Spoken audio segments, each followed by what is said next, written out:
Well, hello, and welcome to I Love Gay today. And we're going to have, this is Friday, and thank God it's Friday. And we're going to have some fun. We're here with Tim Bennett and John Nash from Focus Group Radio and so many other things that we've had a history together with. How you guys doing? Very good. Doing pretty well, thank you. Thanks for having us. Oh, it's good to have you guys here. Things are backwards. It should normally it's the other way around. Normally you guys are the ones doing the talking and the interviewing, and I'm just there hoping that I'm going to be able to make it through. We sometimes prefer this, I think. Yes. I was going to say, I'll echo Tim. It's actually preferable that we get interviewed. It gives us, we could sit back and be guests. I know that feeling. But yeah, no, you and I, we had all met, quite a while ago, but it was all, you guys were, it was with Moon City Productions. Is that the name? I knew it was Moon City. Was it Productions? Yep. Yeah, Moon City Productions. Then we shortened it to Moon City because it was easier and it sounded like a place you'd want to go to. Makes sense. But no, we had met back then in the 90s, and you guys were like, you had become famous on working with Tim on the Subaru account and bringing Subaru to the LGBT marketplace. And now here you are now. Yeah, it's funny. The Subaru business, I was there up until 2006, and John was our agency that did all the LGBTQ work. Yeah. And interestingly enough, this year in particular, the amount of phone calls that we still get from journalists that are in their 20s, early 20s, that have just discovered this campaign we did 20 some years ago, still want to talk about it. So talk about getting a return on your investment. I think there's like a top 3 famous people and groups that I think it's you guys with Subaru, it's Bob Wittick with American Airlines, and then Absolute Vodka. And you've got those 3, like the main, like you guys are like cornerstones of where, when people realize where we're at today. Isn't it amazing how that those, we call them, actually, didn't we all have a name for that? It was the golden brands of the LGBT market. There's a couple others too, like there's Amex and a few other brands that have been around and have made significant investments in that consumer group. And actually, we were talking right before you started the show about the 90s and about today, and we have to all remember that a lot of us met in the 90s, and it was at the in the height of the HIV AIDS epidemic, and the idea of a corporation speaking to a gay or lesbian consumer in their publications like Advocate Out and some of the lesbian titles was kind of that was a big. Tim and I talk about it a lot, and that's I think there's great interest in it still. It was kind of, now that I look back on it, I realize I'm surprised we pulled it off, actually. Yeah. No, we've come a long way. And by the way, it's interesting when we talk about the brands, you're talking about the top ones there. Did you notice with a community marketing survey, Target is the one now. It's all about, somehow Target it's a write-in, and that's the number 1, and it has been for a few years now. Target? Yeah. Mm-hmm. They've done a good job. I'm not sure. Yeah. I'm not so sure I would have picked Target. That's interesting. Yeah, they've done a good job of keeping themselves out there and consistent on the message of diversity. So yeah, I was pleasantly surprised and happy to see that. So, but you guys have over the last few years kind of moved over, and now it's been Focus Group Radio. But you guys started on radio. Now you're on multimedia and so forth. But tell us a little bit about how you started and how we got to where we're at today.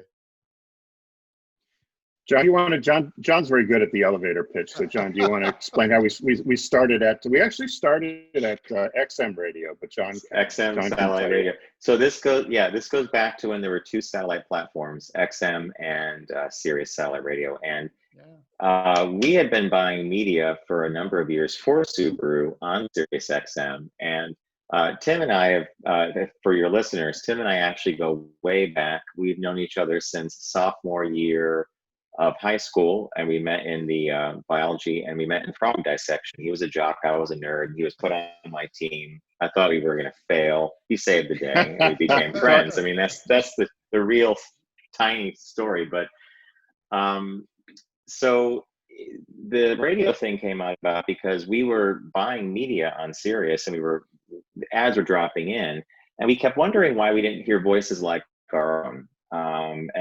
To simply put, we have 40, 50 hours, every week we work 40, 50 hours. We have careers. We invest in those careers. We spend time cultivating our networks.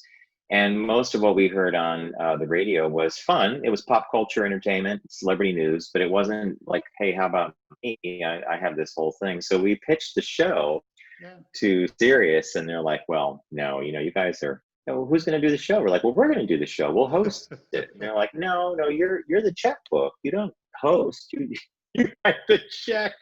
Yeah. So one day a sales rep from XM came to see me, and I said, hey, we have this idea. We've been kicking it around for a while. I'm going to tell it to you, and if you don't like it, let me know, and I finally can put it on the shelf. I'm sure all of us have had these projects where we've devoted time and energy, and eventually we're like, do we want to continue? I tell him the idea. He picks up his trench coat and briefcase. He says, I got to go. I'm like, okay, idea really is bad. Next day we get a call, and it was a woman who is the secretary for the chairman of XM, and he's like, I'd like to have a call with you and Tim at noon today. We want to discuss the show you guys are proposing. And I think, Tim, was it like 3 weeks later, we were working with a consultant who brought us up to speed on how to perform correctly on the radio, and the show launched. What is our anniversary? March or April? March 2008 is March when we actually 2008, recorded. Yeah. So we're on our 14th year doing it now. Mm-hmm. Wow. Wow. Which is amazing. Not something John and I ever thought we would be doing, of course, but it's been fun, and it's been a roller coaster. Yeah. And the one thing we did learn, though, is that people don't pay their bills. Wouldn't you say that, John? If there was one theme over the 14 years, I wish not. There are the smaller companies and the smaller ad buys, people understand, and they understand cash flow, and they pay their bills. We've worked with some big organizations. And the frustrating part for us a lot of times is chasing money. Yeah, it's so funny that you could distill your business career down to the following: net 30, net 60, net 90. Which one are you? We like the net 30. We usually deal with net 60, net 90. But even within that, we had the privilege of working with some amazing brands, and Subaru was one of them. And then Volkswagen was a long-term partner of ours for 7 or 8 years, probably 8 or 9 years, right, Tim? I believe it was 8. Yeah, 8. That's unprecedented in any organization. Normally, you align with a media property or like a event, like a life cycle or something. You do that for a couple years and then you move on. It was very unique for them to be so invested in the focus group. And that was also just an interesting business case too, because pretty much in the middle of that relationship was when they had their Dieselgate happen, the big diesel scandal. Yeah. I had been driving a diesel vehicle. I loved it. I promoted it heavily. A lot of, and what an interesting teaching moment that was, to go on air and defend the brand in a thoughtful way. You don't throw the baby out with the bathwater, and this was a German management issue, not American, but it was a cool relationship, and eventually they had to move on for budgetary reasons, and we moved off Sirius. Actually, they stayed with us after Sirius, right, Tim? I keep forgetting that. Yeah, they did. Yeah, no, Sirius XM decided to get rid of their LGBTQ programming when they canceled OutQ. So all those famous shows with Frank DeCaro, Larry Flick, Derek and Romaine, Michelangelo. Although he got to stay, so that's cool. But it seems like the two of you, I have to make sure everybody knows that you stand out in that sense that you pivoted successfully. You went from when they shut down their LGBTQ programming, and you guys continued on with the show, and you've got this real strength now on podcasting and YouTube and so many different platforms now. Yes. Yeah, and Matt, like in your business as well, I think it comes down to being able to show results and help define the consumer for your sponsors or your partners. And I think all of us could relate to the fact that from the time we all began doing business together, and it was a small group of people, and you mentioned this at the top, core group of people, to now, man, has it changed. I mean, my husband, I'm still getting used to saying that word, because up until recently, that was never even a feasibility if you were gay in our country. And then the Supreme Court did what they did. So the market's changed a lot, the consumer has changed. But the funny thing is with the COVID-19, a lot of flashbacks for me to the 90s. I don't know if Tim and I have discussed this. Matt, I think you probably have discussed this with others as well, but the language that we see in the press, Mm. positive cases. I'm used to the word positive as meaning something extremely specific, thanks to our heritage back in the 90s. And the idea of like transmissibility and this whole thing about virus. And I think, oh my God, we've been through this once before, right? It was the HIV/AIDS epidemic. So there's some parallels there, but the sad part, I think you guys are noticing it as well. I'm seeing a lot of little things pop up in print about bars and clubs and LGBT spaces where we gather that may not survive the COVID-19 pandemic. It kind of makes me sad. Yeah, I think we're still in the middle of, or at the beginning, as Winston Churchill said, the beginning of the middle. Mhm. But we don't know, but we do know that it feels like it's the beginning of this kind of the next phase where, especially today, where they're debating about whether to keep people on with the unemployment benefits and all the different Yep. things that are coming through. But they're looking at the next few months as things might continue to kind of spiral in the wrong direction because people are going to not be able to pay rent, and there's just a lot of folks who are running out of money. Small business, they had money up until a certain point. So yeah, I'm just really interested and curious about how things are going to transpire over the next few months. Yeah, we're wondering as well whether businesses will, in 2008, during that recession of 2008, it was a opportunity for some companies to pivot. And a lot of them, unfortunately, stepped away from their diversity marketing initiatives. So Yes. whether it was reaching women or reaching African American, Asian, gay, lesbian consumers.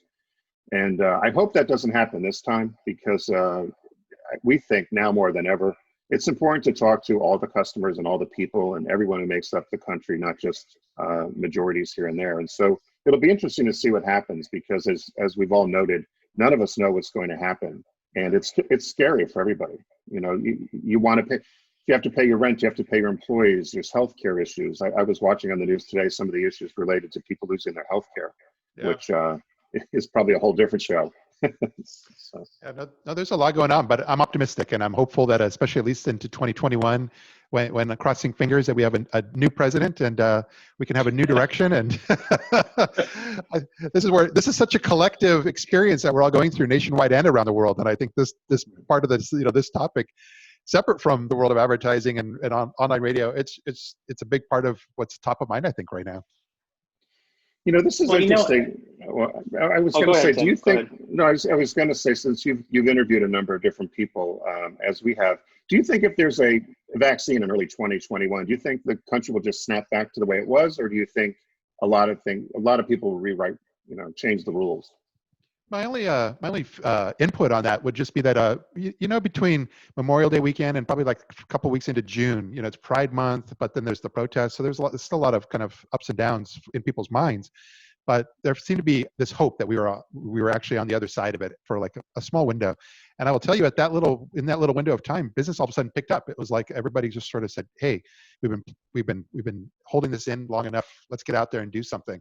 And it lasted for about 3 weeks, and then it went back, then it went away. And at least that's our perspective. And so I think it's going to be the same, is that when the opportunities arise, when people start to feel hope and they start to realize that there is a positive future and we're on the other side of this, I think a lot of pent up is going to come out. And what that looks like exactly, also, I don't know. But I just think that when it comes to what we all do for a living, I feel like we're going to be a part of that as well.